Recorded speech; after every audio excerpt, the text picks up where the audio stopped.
Nhiều người vẫn nghĩ rằng sự thỏa mãn của phụ nữ trong đời sống tình cảm chủ yếu phụ thuộc vào kỹ thuật hay thời gian của quá trình quan hệ.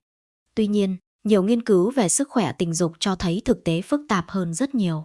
Không ít phụ nữ cho biết họ khó đạt được cảm giác thỏa mãn nếu đối phương chỉ tập trung vào yếu tố thể chất mà bỏ qua trạng thái cảm xúc, tâm lý và sự kết nối giữa hai người. Điều này giải thích vì sao có những cặp đôi yêu nhau rất sâu sắc, không sở hữu bất kỳ bí quyết đặc biệt nào nhưng vẫn có đời sống hôn nhân hạnh phúc. Trong khi có những người cố gắng hoàn thiện kỹ thuật nhưng vẫn không thể khiến đối phương cảm thấy được thấu hiểu và hài lòng.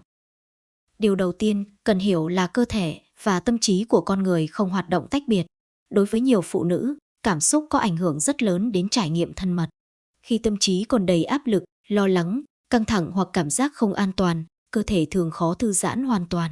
Trong cuộc sống hiện đại, phụ nữ thường phải đối mặt với rất nhiều trách nhiệm khác nhau, công việc, gia đình, con cái, tài chính và vô số áp lực vô hình khác.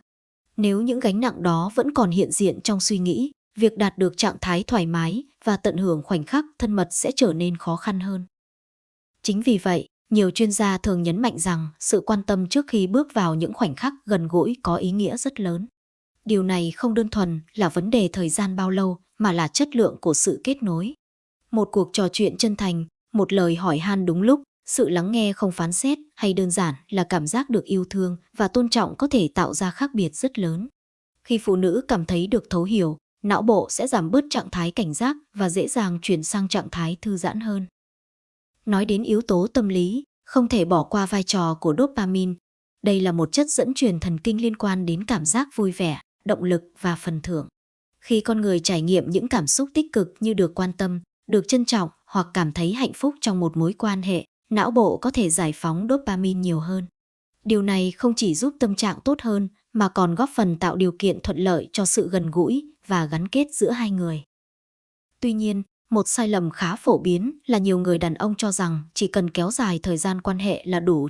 Trên thực tế, thời lượng không phải là yếu tố quyết định duy nhất.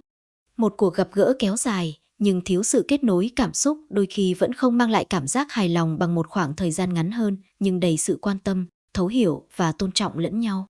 Điều mà nhiều phụ nữ mong muốn không chỉ là hành động thể chất mà còn là cảm giác được yêu thương, được lắng nghe và được xem là một phần quan trọng trong mối quan hệ.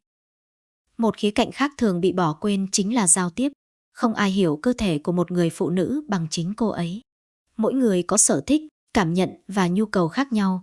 Điều phù hợp với người này có thể không phù hợp với người khác. Vì vậy, thay vì dựa vào những lời đồn đại hoặc các khuôn mẫu trên mạng xã hội, việc trò chuyện cởi mở và tôn trọng mong muốn của nhau thường mang lại hiệu quả tích cực hơn rất nhiều. Giao tiếp cũng giúp giảm áp lực vô hình mà nhiều phụ nữ đang phải đối mặt. Có những người cảm thấy lo lắng về ngoại hình của mình. Có người tự ti về cân nặng, làn da hoặc những thay đổi của cơ thể theo thời gian. Có người lại lo sợ bị đánh giá hoặc so sánh.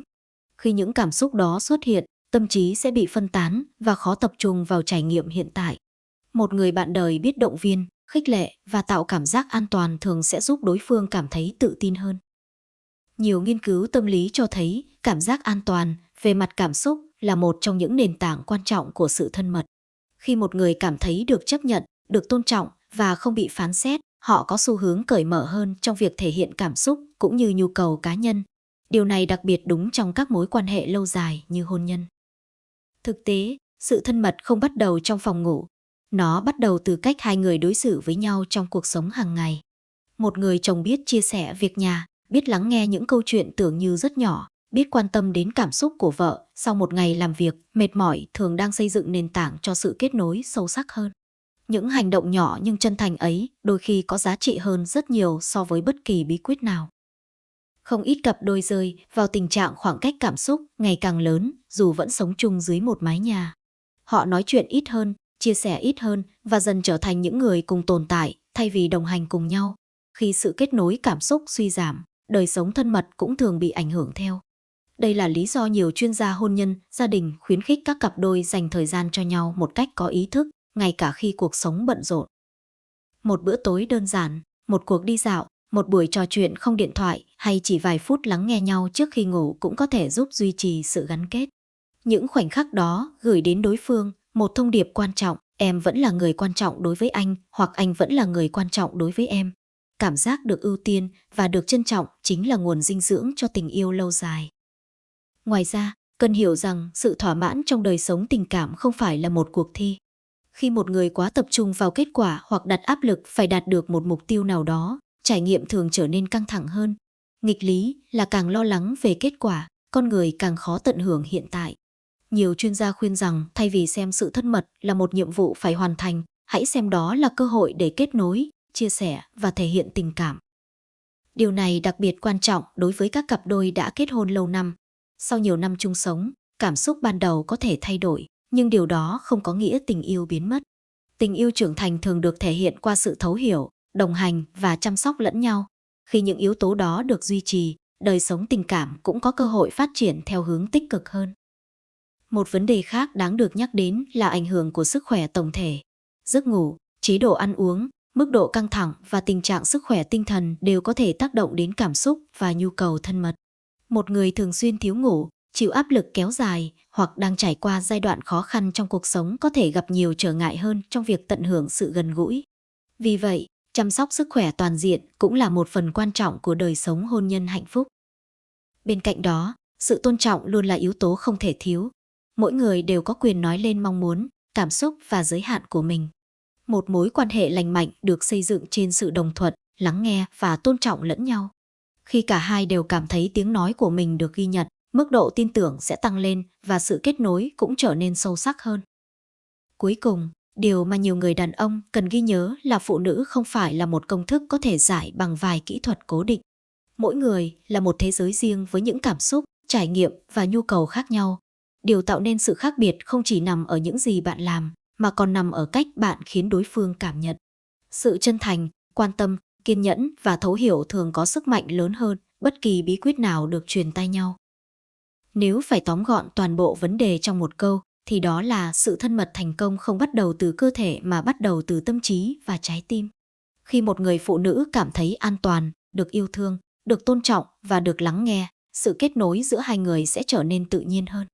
Và khi sự kết nối ấy đủ sâu sắc, những khoảnh khắc gần gũi không còn là một nhiệm vụ phải hoàn thành, mà trở thành một cách để hai người khẳng định tình yêu, sự tin tưởng và sự đồng hành dành cho nhau trên hành trình dài của cuộc sống. Nếu bạn thấy những chia sẻ trong video hôm nay hữu ích, hãy dành một giây để nhấn like, đăng ký kênh và bật chuông thông báo để không bỏ lỡ những nội dung mới nhất về tâm lý, hôn nhân và đời sống tình cảm. Và bây giờ, tôi muốn nghe quan điểm của chính bạn. Theo bạn, trong một mối quan hệ lâu dài, điều gì quan trọng hơn, kỹ thuật hay sự thấu hiểu cảm xúc? Hãy để lại bình luận bên dưới để cùng nhau trao đổi một cách văn minh và cởi mở. Biết đâu chính câu chuyện hoặc góc nhìn của bạn sẽ giúp ai đó hiểu hơn về người bạn đời của mình và xây dựng một mối quan hệ hạnh phúc hơn. Cảm ơn bạn đã theo dõi đến cuối video. Chúc bạn luôn có một tình yêu đủ chân thành, một cuộc hôn nhân đủ ấm áp và một người luôn sẵn sàng lắng nghe, đồng hành cùng bạn trên mọi chặng đường của cuộc sống.